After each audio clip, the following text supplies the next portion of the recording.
Bonjour et bienvenue au troisième module portant sur l'intelligence émotionnelle.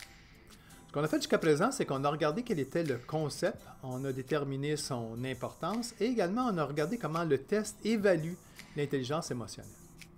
Ce qu'il nous reste à faire maintenant, c'est d'examiner comment vous pouvez interpréter le rapport du ID intelligence émotionnelle. En consultant votre rapport, vous noterez que la première page reprend les informations qui ont été présentées au module précédent. Vous aurez donc toujours sous la main la description de chacun des 5 grands facteurs qui sont pris en compte dans l'analyse qui est faite de l'intelligence émotionnelle.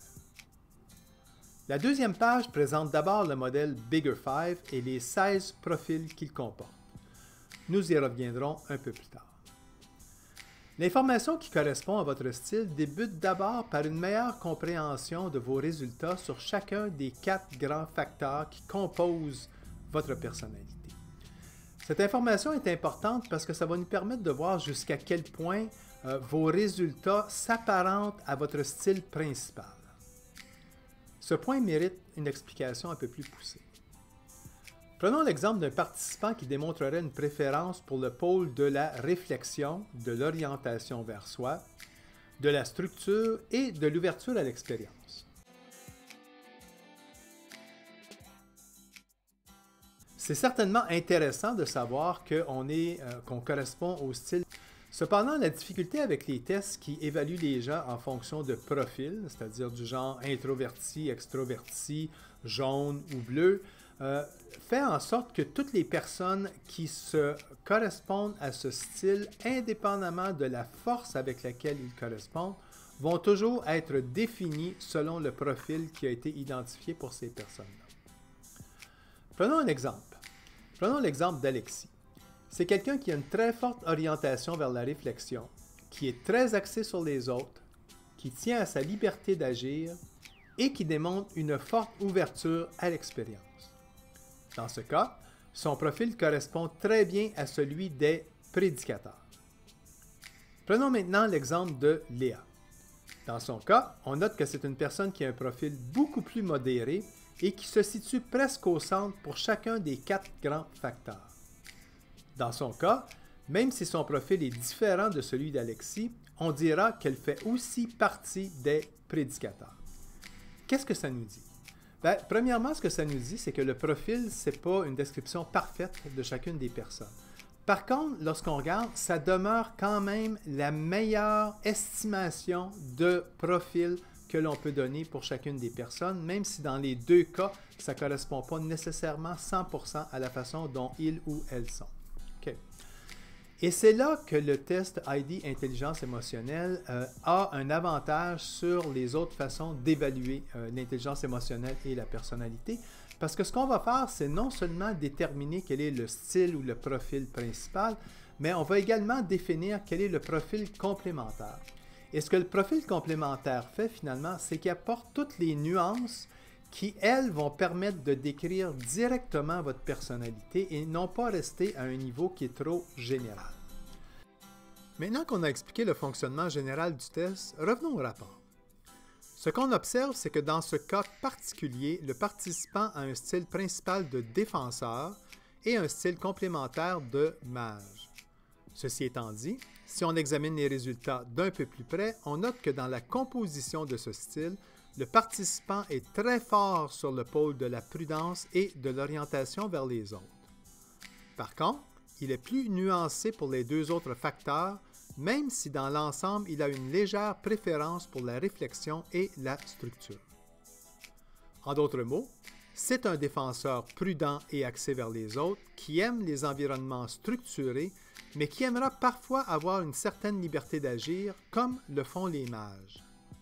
De la même façon, c'est une personne qui favorise la réflexion, mais qui, de temps à autre, voudra passer à l'action. Ici, c'est le système qui établit la meilleure combinaison capable de vous décrire le plus précisément possible. En ce qui a trait à l'interprétation que vous devez faire de ce graphique, examinez simplement jusqu'à quel point vos résultats sont polarisés.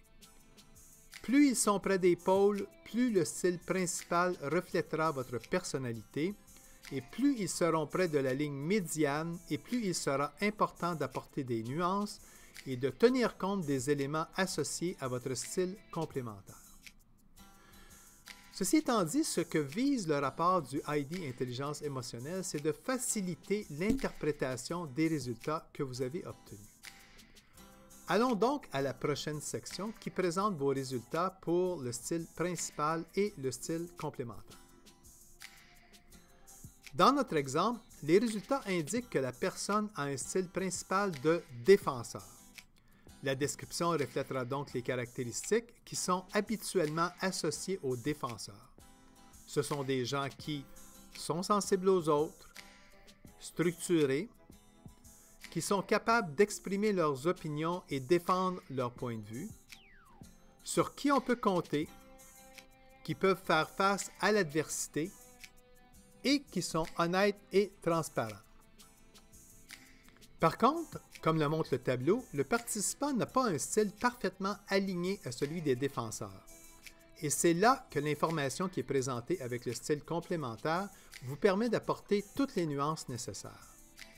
Dans notre exemple, on peut voir que le participant aime la variété et préfère travailler sur des projets de courte durée, a une bonne intuition et peut lire entre les lignes, qu'il est diplomate, même si on sait que les défenseurs ont plutôt tendance à utiliser une approche directe qui n'est pas toujours empreinte de diplomatie. Par conséquent, on constate que l'information combinée permet d'apporter toutes les nuances nécessaires qui correspondent étroitement à votre style. Encore mieux, les algorithmes du système choisiront les éléments qui compléteront le mieux votre style principal. En d'autres mots, le texte que vous retrouverez dans la section « Style complémentaire » s'appliquera directement à vous et pourra être différent du texte que vous retrouverez chez un de vos collègues qui possède le même profil défenseur et mage. C'est à ce point que le rapport est personnalisé à vos propres résultats. Et ceci est vrai pour toutes les sections du rapport. Donc, ce que vous allez observer, c'est que vous allez toujours avoir la description du style principal qui, lui, va être générique, donc pour toutes les personnes qui possèdent ce profil-là. Par contre, lorsque vous regardez la combinaison entre le style principal et complémentaire, toutes les informations sont directement spécifiques à votre profil particulier.